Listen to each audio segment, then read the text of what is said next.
Okay, let's talk about one of the most stressful parts of getting ready for college, buying a new laptop.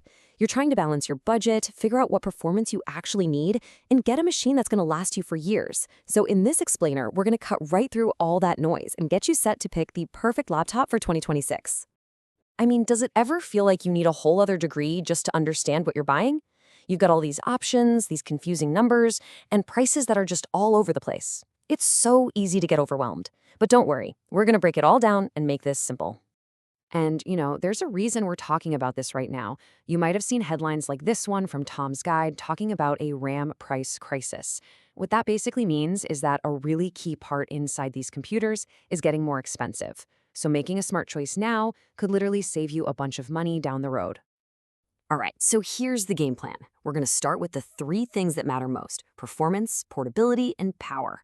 Then we'll check out some of the top contenders for 2026. I'll show you how to find a good deal, and we'll wrap up by making sure you know how to make the right choice for you. Okay, let's dive right in.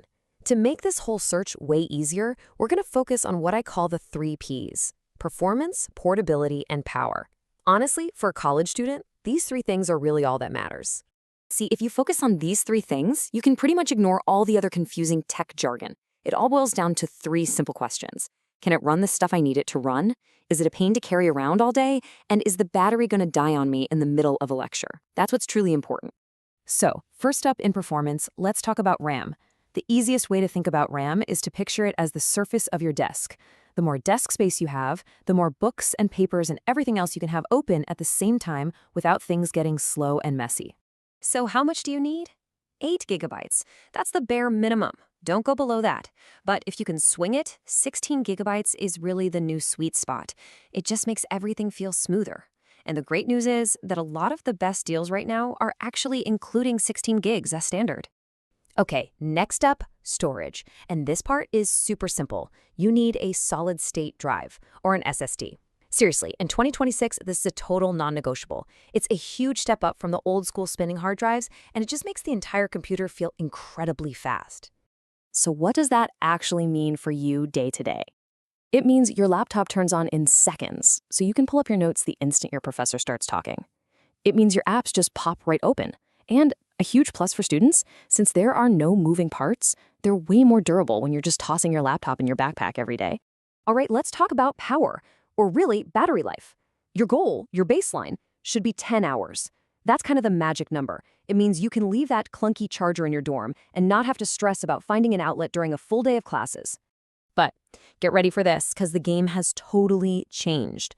Recent tests from experts show that some of the newest laptops can last over 34 hours. 34! On a single charge. That is not just a day of classes, that could be your entire weekend. It's just, wow. Okay, so now that we've got our 3Ps framework, performance, portability, and power, let's look at some real laptops you can actually go out and buy that really deliver on these points. Here's a quick look at the top players. You've got awesome value picks like the Lenovo IdeaPad. Then there's the insane battery champion, the HP OmniBook. Of course, the super popular MacBook Air is on the list, now with its speedy M4 chip. And for anyone who wants a top-tier Windows machine, the Dell XPS is a fantastic choice. Let's break them down. So if keeping costs down is your number one goal, don't worry, you've got some amazing options. The Lenovo IdeaPad Slim 3i is a total workhorse, and it gives you a full HD screen, which you almost never find at this price. Then there's the Acer Aspire Go 15, another great value, with a nice big screen and a solid 10 hours of battery. Now, for those of you who just never want to think about a charger again, these are the ones to look at. I mean, the HP OmniBook, that's the king, right? The undisputed champion, with that jaw-dropping 34-hour performance. And what's wild is that Lenovo has a more budget-friendly IdeaPad that still gets an incredible 30 hours. Now, if you've got a little more to spend and you want that premium feel, these are the two leaders. The new MacBook Air with the M4 chip is just blazing fast, it's completely silent, and it gets almost 20 hours of battery. And on the Windows side, the Dell XPS 13 is a huge fan favorite, giving you that same great battery life, plus a screen that is just gorgeous. All right, so you've got an idea of what you want, but how do you actually get the best price? Especially when we hear that parts are getting more expensive. Let's talk strategy. It's pretty straightforward, really. Just follow this 3-step plan. First, just keep an eye on the big retailers. Amazon, Best Buy, you know the ones. They're always running sales. Second, don't just get wowed by a big discount percentage. Look at the final price and double-check the specs. And third, and this is a big one, seriously consider buying refurbished. I know what you're thinking. Refurbished sounds risky, right? Well, that's the biggest misconception.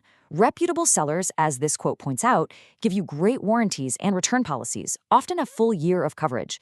It's a fantastic way to get a much more powerful machine for your money, with complete peace of mind. Okay, we've covered a lot. You know the key specs, you've seen the top models, you even know how to hunt for a deal. So now, the most important part, how do you pick the right one for you? And this is maybe the single most important thing to remember. There is no such thing as the best laptop for everyone. It all comes down to what you care about most. For a lot of people, budget is number one. For others, living that charger-free campus life is the dream. Raw computing power, that's really only a top priority if your major absolutely demands it. I mean, think about it.